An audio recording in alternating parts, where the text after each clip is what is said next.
Hi, I'm Bugsy, and I'm an addict. I'm going to be reading just for today, July 18th, 2024, The Gift of Desperation, page 208, basic text, page 13. Our disease always resurfaced or continued to progress until, in desperation, we sought help from each other in Narcotics Anonymous. When we think of being desperate, we envision an undesirable state, a poor, bedraggled soul frantically clawing at something sorely needed, a desperate look in the eyes. We think of hunted animals, hungry children, and of ourselves before we found NA. Yet it was the desperation we felt before coming to NA that compelled us to accept the first step. We were fresh out of ideas and so became open to new ones. Our insanity had finally risen higher than our wall of denial, forcing us to get honest about our disease. Our best efforts at control had only worn us out. Hence, we became willing to surrender.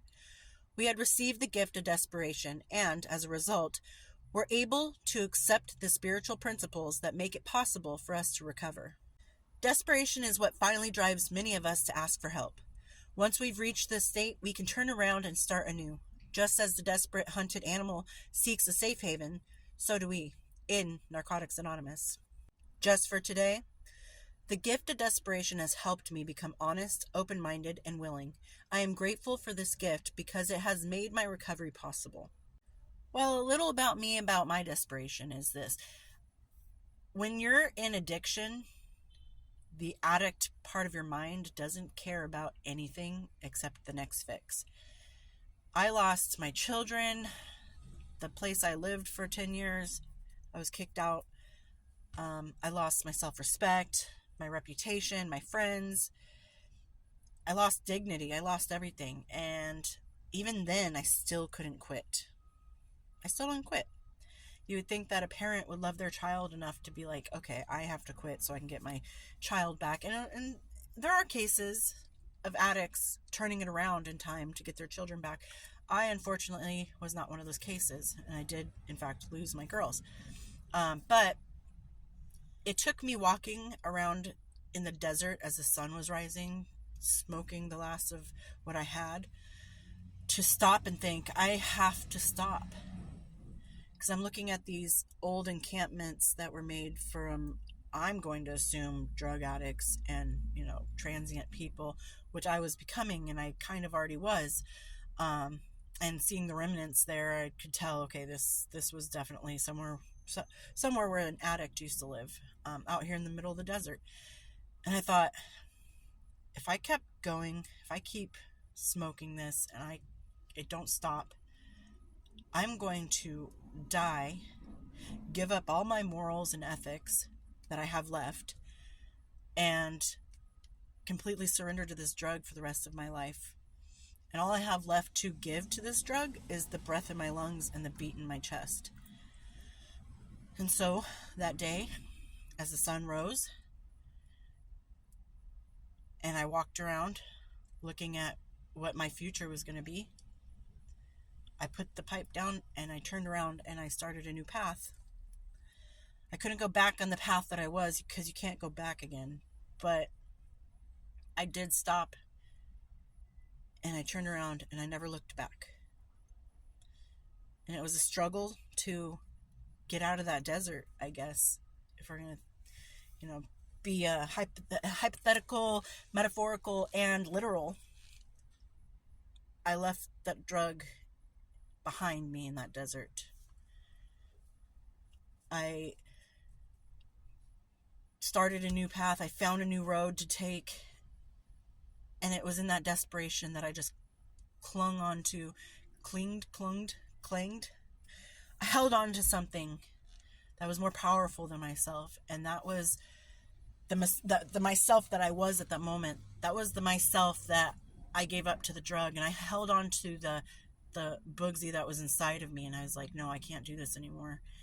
And I finally, in desperation, let go of trying to be in control of something that was controlling me. Because in no way, shape, or form was I ever in control when I was getting high. And I learned how to take control of my life. By April is when I stopped using. By June, I was working. By July, I stopped smoking cigarettes. October I got laid off, but I kept on going. I was like, nope, I can't. I have to keep going. And then I got hired to where I'm at now, and everything's just, when I let go of that myth and that delusion that I had any kind of control over the drug addict, when I let that go and I fought back in desperation to survive, that's when life started falling into place for me. It's not been like the easiest thing every single day once I put that drug down, but it's been worth it every single time. Every single struggle that I have faced sober has been worth it. And I don't feel that empty desperation anymore. I don't feel like today might be the day I die. Today might be the day that I become extremely unethical. I don't have to fight anything within myself. I can just learn and grow for myself.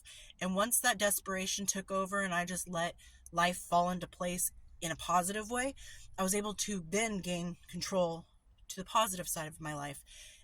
And that's something you can control. The addiction, you can't control that. Once it's holding on to you and you're letting it, you can't control the addict inside of you. It's Wild West out there. But when you get back who you once were and then find who you could be, you're able to take back control of what you deserve and need in your life. So desperation isn't always a bad thing. Desperation saved my life, got me sober, and taught me lessons that I would never have known had I not listened to that desperation, that desperate voice inside of me yelling, this is the last chance, this is the last stop. You either get off now and walk back, or you ride off to the edge and be done. That's it. But just remember that when there's a voice inside of you just begging for you to change, begging for you to not give up, begging for you to look inside yourself for the better you, just listen to it. Again, desperation is not a bad thing. It can save your life. And I hope everyone's doing well out there, and I'll talk to you later. Bye.